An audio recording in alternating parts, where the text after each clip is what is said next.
ஆச்சி மிளகாய் தூள் வழங்கும் மணிச் செய்திகள். இணைந்து வழங்குபவர்கள் அரசன் சோ.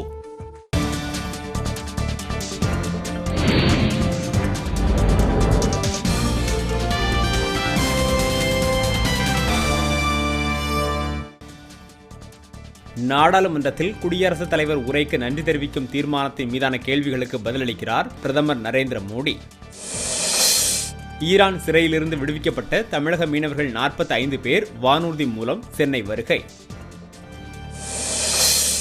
உடல்நல கோளாறுக்கு சிகிச்சை அளிக்க அடுக்கம்பாறை மருத்துவமனைக்கு அழைத்துச் செல்லப்பட்டார் பேரறிவாளன். வங்கி வராக்கடன் குறித்து உடனே விசாரணை நடத்த வேண்டும் என நடுவண் புலனாய்வுத்துறை இயக்குநர் அறிவுறுத்தல். தமிழக சட்டப்பேரவை தேர்தலுக்கான அனைத்து ஏற்பாடுகளும் தயார் என ராஜேஷ் லக்கானி தகவல். தீவிரவாதிகளுடன் இஸ்ரத் ஜஹானுக்கு தொடர்பு இருந்ததற்கான ஆதாரம் இல்லை என விசாரணை கைதி சதீஷ் சர்மா திட்டவட்டம்.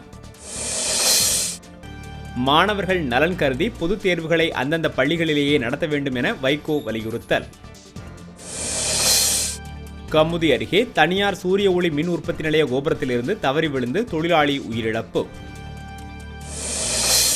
பஞ்சாபில் மத கலவரத்தை தூண்டும் வகையில் பேசியதாக அரவிந்த் கெஜ்ரிவால் உள்ளிட்ட 5 பேர் மீது வழக்கு பதிவு. கும்பகோணம் அரசு ஆண்கள் கல்லூரியில் அடிப்படை வசதி கோரி மாணவர்கள் வகுப்புகளை புறக்கணித்து ஆர்ப்பாட்டம். ஆச்சி மிளகாய் தூள் வழங்கிய மணிச் செய்திகள். இணைந்து வழங்கியவர்கள் அரசன் சோ.